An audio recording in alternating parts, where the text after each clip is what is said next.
Un plateau, deux invités, seuls devant les caméras, pour une conversation qu'ils mèneront comme ils l'entendent.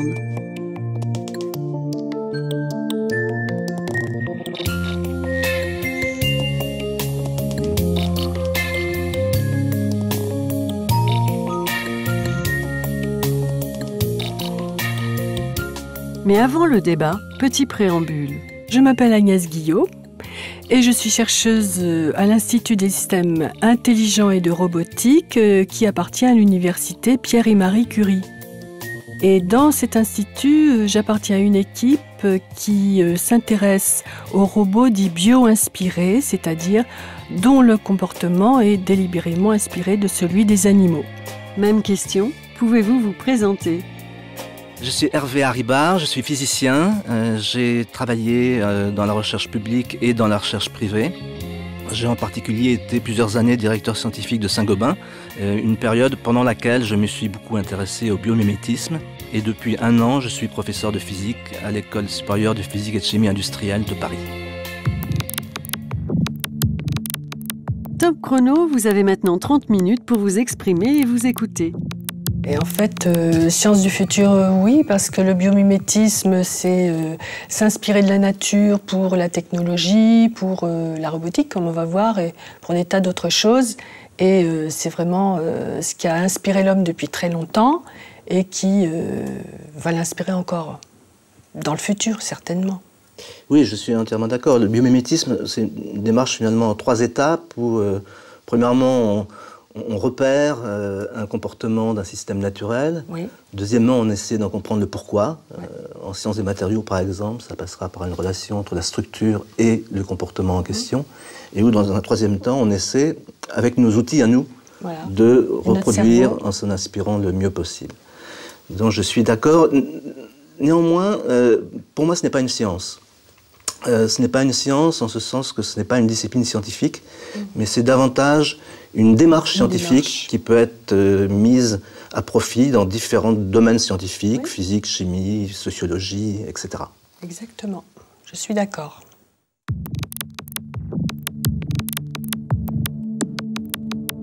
Oui, source d'inspiration, ça fait partie de la définition même du biomimétisme. Ça peut être dans des domaines extrêmement différents. Ça peut être aussi bien dans le comportement d'une colonie de fourmis que dans les propriétés mécaniques d'un certain matériau. Oui.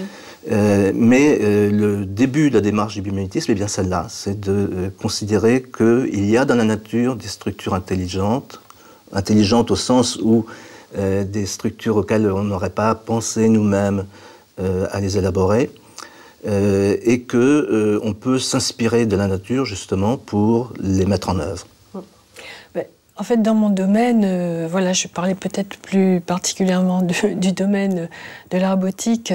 La nature nous inspire déjà des grands principes comme celui de l'autonomie. Donc, comment les animaux sont arrivés à être autonomes, les systèmes vivants.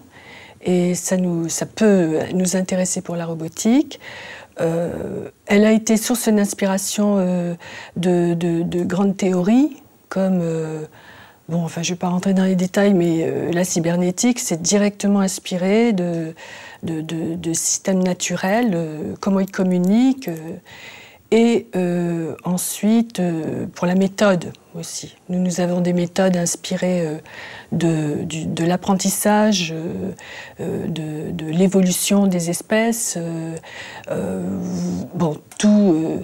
toutes les architectures qui sont à base de réseaux de neurones artificiels, comme on dit, c'est inspiré de très très loin quand même, mais de systèmes naturels. Et voilà, dans tous ces domaines-là, on peut puiser des grands principes ou des petits mécanismes particuliers. Voilà, c'est ça qui nous intéresse. Oui, alors, ce que je trouve très intéressant, c'est que vous avez mis l'autonomie en premier, et moi je mets également l'autonomie en premier. Bon. C'est-à-dire que le propre des matériaux naturels, que ce soit le bois, nos os, notre peau, c'est que ce sont des matériaux qui se sont construits tout seuls. Donc ça présente un degré d'autonomie très très avancé. Et non seulement ils se sont construits tout seuls, mais ils sont capables de s'auto-diagnostiquer et de s'auto-réparer. Ce que, pour le moment, aucun matériau synthétique n'est capable de faire. Donc l'autonomie est certainement le challenge le plus difficile qui se pose aux scientifiques qui s'intéressent au domaine du biomimétisme. Les deux autres caractéristiques qui me paraissent les plus importantes quand on considère les matériaux naturels, c'est d'une part la diversité des solutions que la nature a choisies. Par exemple, les couleurs des végétaux, les couleurs des animaux, peuvent être obtenues de plusieurs façons différentes, utilisant des principes très différents. Ça peut être des couleurs chimiques, dues à des pigments, mais ça peut aussi bien être des couleurs physiques, dues à des phénomènes d'interférence lumineuse. Et il est intéressant de se questionner pourquoi est-ce que la nature a besoin de diverses voies pour arriver au même résultat. Les mélangeant des fois. Le jaune du bouton d'or est un jaune dû à la fois à des pigments, mais également à des interférences qui privilégient cette couleur jaune. Ouais. Donc autonomie, diversité, et puis il me semble que la troisième caractéristique, c'est l'optimisation. C'est-à-dire de par l'évolution, avec un grand E, et au bout de générations et de générations, eh bien, les systèmes du vivant ont eu le temps, et il y a une loi universelle qui fait que les mécanismes s'optimisent, que les coquilles de noix deviennent de plus en plus dures, mais en même temps toujours dans la diversité. C'est-à-dire qu'à partir des mêmes molécules de base, celle du bois, qui est la molécule de cellulose, eh bien, on arrive aussi bien au chêne qu'au roseau. Mais nous, on rebondit un petit peu là-dessus parce que tout a participé à déclencher des diversités de comportements qui peuvent très bien être récupérés par des robots qui, pour l'instant, à vrai dire, ne savent pas encore faire grand-chose. Donc voilà, c'est cette notion de on a un corps, on a une morphologie, c'est pas pour rien, c'est parce que c'est effectivement adapté par l'évolution. Tout n'est peut-être pas optimal, mais finalement, c'est comme ça maintenant, ça marche. Donc, essayons de savoir pourquoi.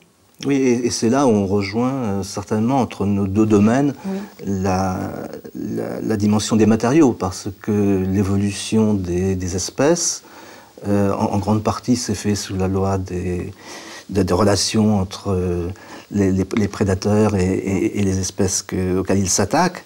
Et très souvent, ça passe par des matériaux. Les coquillages, par exemple, sont des individus sans aucune défense, en tout cas sans aucun moyen d'attaque. Leur seule défense, c'est leur coquille.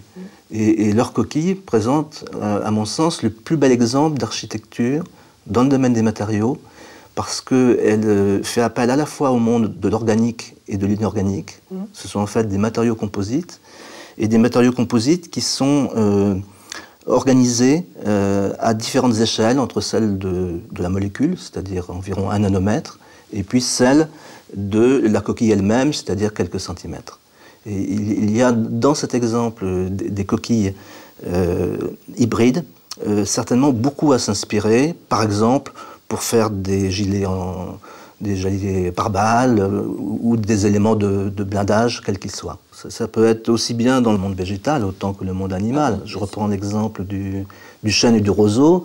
Le roseau, on comprend bien, quand on considère l'environnement auquel il est soumis, à quel type de contraintes mécaniques il va devoir faire face. Il va devoir plier, alors que le problème du chêne, lui, est plutôt de ne pas rompre, parce qu'il est dans un environnement géographique et climatique différent. D'ailleurs, il n'est pas évident que tous les systèmes naturels soient optimisés. Voilà. Peut-être ne sont-ils pas tous à imiter, ou peut-être ne faut-il pas s'inspirer de tous. Mais il y en a un certain nombre, et je crois qu'aujourd'hui, maintenant, la liste est longue, quels que soient les domaines, que ce soit dans vos domaines ou dans mes domaines, il y en a un certain nombre où vraiment, quand on étudie à fond les propriétés physiques, le pourquoi de ces propriétés physiques, qui, je répète, se trouvent la plupart du temps dans la structure moléculaire, eh bien, on est admiratif parce que c'est quelque chose à quoi on n'avait pas pensé et c'est quelque chose qui, la plupart du temps, surpasse très nettement ce que nous savons faire de façon synthétique. Chaque fois qu'effectivement on étudie comment est-ce que tel animal réussit à faire tel comportement et qu'on essaye de voir effectivement quels sont les circuits nerveux qui permettent d'expliquer telle ou telle particularité, on s'aperçoit que ça a l'air simple finalement, on aurait dû y penser avant et on ne peut que se dire c'est formidable quoi. Il n'y avait qu'à regarder, il n'y avait qu'à se pencher et on avait énormément de matière à réflexion.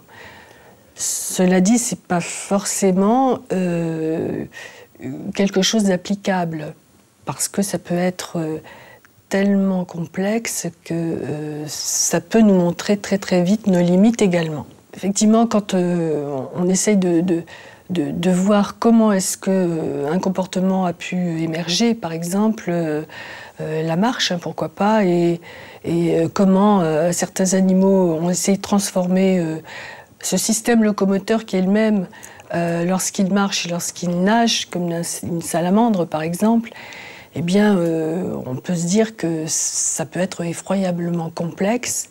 Et quand des chercheurs ont essayé de comprendre ces principes, eh bien, ils sont aperçus qu'il s'agissait simplement, dans un certain circuit de neurones, de faire en sorte que certains neurones soient saturés pour que tout le système se fige et bascule dans le système locomoteur différent. Alors, voilà, ce genre de choses...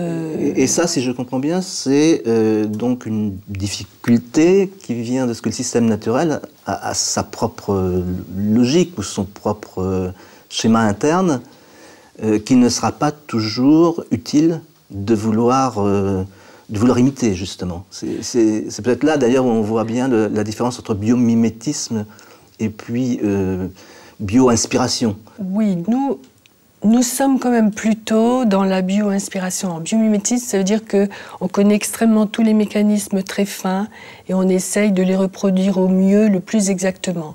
Quelquefois, nous disons que nous faisons des modèles biomimétiques, mais c'est tellement loin de la réalité biologique que, voilà, on sait comment nous ne sommes pas dupes. Le bio-inspiré me convient mieux, au moins dans un premier temps. Je crois qu'il y a une première phase dans laquelle nous sommes pour le bio-inspiré, la démarche bio-inspirée, qui peut-être, dans certains cas, débouchera sur du biomimétisme. Mais la différence, c'est que dans le bio-inspiré, comme vous l'avez dit, on s'inspire de ce qu'on a reconnu dans le système du vivant, et puis on fabrique quelque chose qui y ressemble, mais en utilisant cette fois-ci nos propres outils. Et il est évident, je reviens dans mon domaine, celui des matériaux, qu'on ne peut pas se permettre d'attendre 20 ans ou 100 ans, la durée de vie de croissance d'un arbre, pour fabriquer un matériau synthétique. Il faut que ça aille beaucoup plus vite que ça. Donc, une partie de la principale difficulté qui reste, une fois qu'on a identifié le pourquoi du comment, c'est d'être capable d'en faire autant en utilisant des outils que nous maîtrisons et en faisant en sorte que ce soit sur des durées courtes, pour des coûts de fabrication faibles, etc. Et nous, on reprend plutôt le bio-inspiré dans la mesure où, comme nous connaissons la carcasse de notre robot par cœur, on sait très très bien ce qu'on a mis dedans, eh bien si on étudie ou on teste tel mécanisme en question, bien c'est ce mécanisme-là qui va être testé, tout le reste est connu. Alors que les neurobiologistes vont tester tel mécanisme, mais tout le reste marche avec, quoi, et tout le reste n'est pas tout à fait connu. Voilà, c'est pas toujours évident pour eux, et nous avons donc cette démarche un petit peu grossière pour essayer d'éliminer tout ce qui ne peut pas marcher, en leur proposant justement ces grands principes. Et est-ce que tel mécanisme est fondé sur quelque chose qui pourrait être effectivement opérationnel pour eux ou pas? Voilà, donc ça, c'est déjà... Ça, c'est effectivement une complication par rapport à mon domaine, où nous avons la chance de pouvoir caractériser ce à quoi nous voulons aboutir par un paramètre physique, la plupart du temps. Ça peut être, par exemple, l'angle de mouillage d'une goutte d'eau sur une surface, en référence à la rosée du matin sur les feuilles de rose. Ça peut être la valeur de la résistance à la rupture d'une pièce de fonderie ou autre, et qu'on aura envie de comparer à la résistance à la rupture de la coquille de la conque dont nous parlions tout à l'heure. De ce point de vue-là, c'est plus facile. Il est vraiment difficile de donner des chiffres de nombre de succès et de donner des exemples correspondants, parce qu'il y a un phénomène de réécriture de l'histoire qui se manifeste des fois dans le domaine scientifique et qui est a posteriori de dire et d'expliquer que si on a réussi à architecturer, à concevoir tel nouveau système, c'est qu'à l'époque, on s'était inspiré de systèmes naturels déjà existants.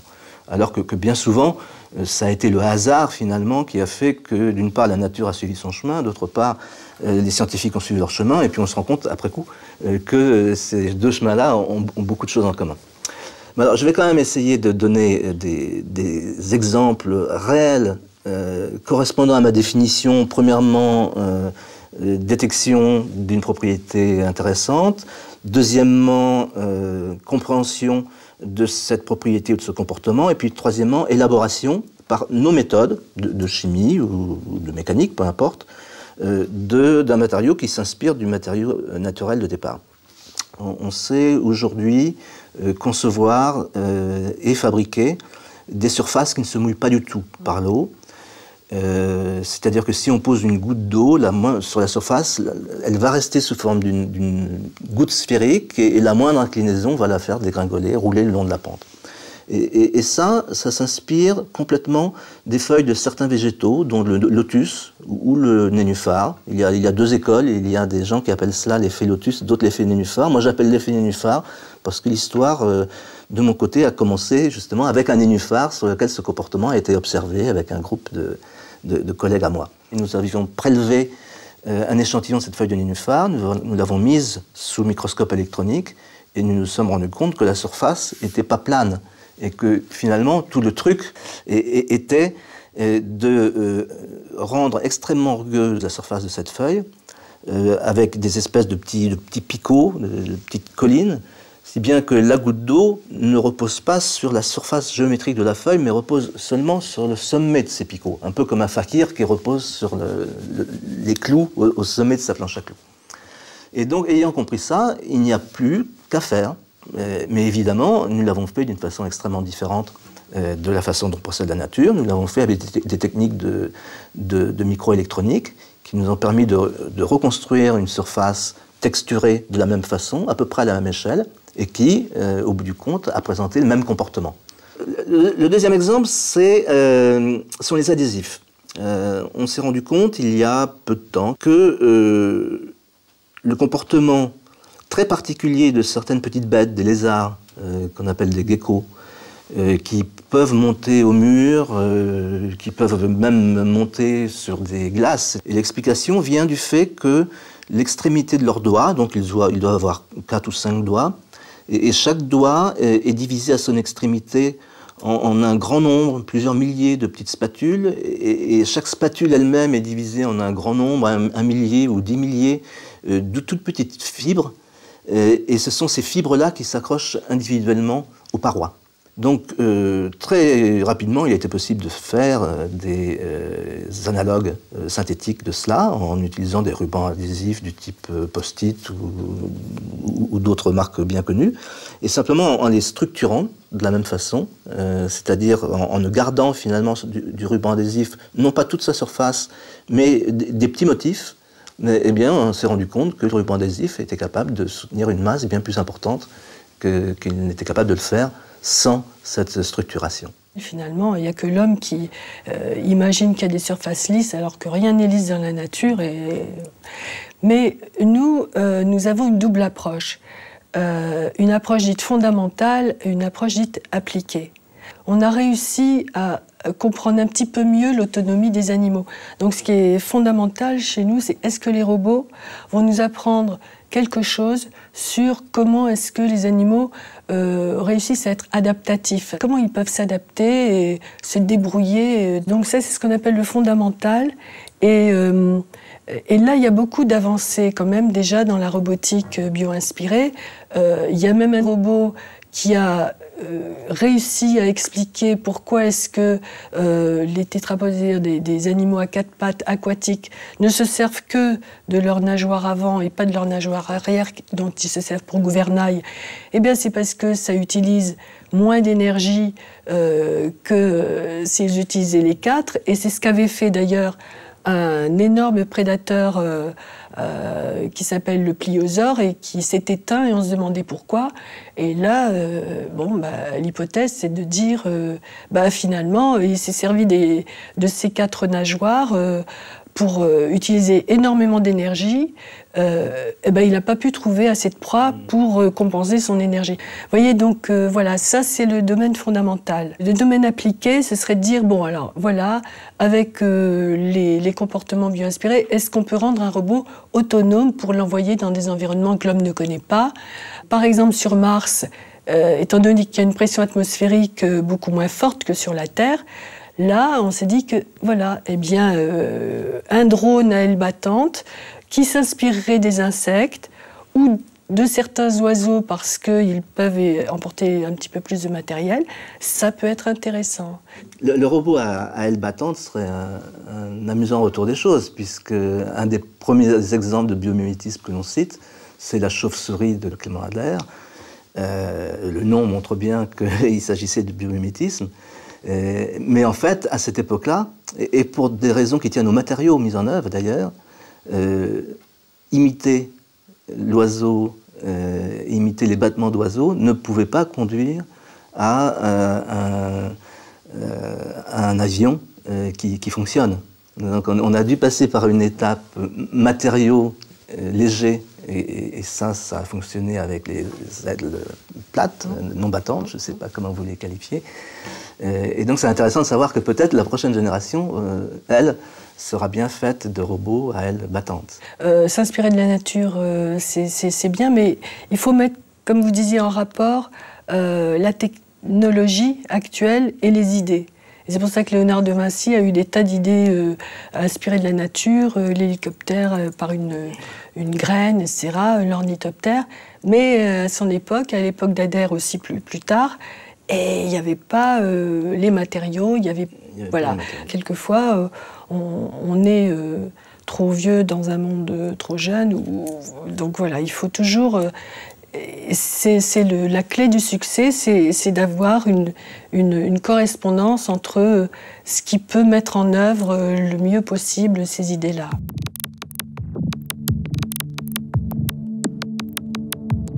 Pour notre domaine de la robotique, un défi vraiment, c'est l'intégration, parce que la nature a tout intégré depuis le début, la morphologie, la fonction, la physiologie.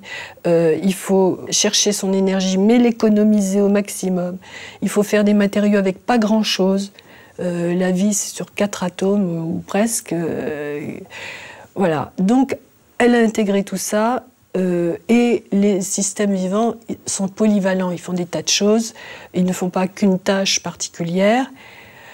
Les robots, c'est tout le contraire. Les robots, nous avons presque, entre guillemets, tout faux, parce que nous n'avons pas cherché à intégrer à ce que tout aille merveilleusement ensemble, harmonieusement ensemble. On a des choses du commerce, et puis on essaye de mettre un principe de la nature, donc on ne fait pas comme elle au départ. L'énergie, on n'y fait pas attention parce que on a des prises électriques, malheureusement pas partout. Et donc, voilà, on n'a pas compris encore comment la nature intégrait les choses. Pour des robots qui sont là, pour l'instant, quasiment tous monotâches, alors qu'il faudrait les rendre plus polyvalents, on ne sait pas. C'est vraiment le tout début de ces travaux. Et voilà, comment un système vivant a réussi à intégrer tout ça, et comment on peut le transposer pour avoir des comportements beaucoup plus adaptatifs, ça, c'est un gros défi qui est vraiment difficile à mettre en œuvre.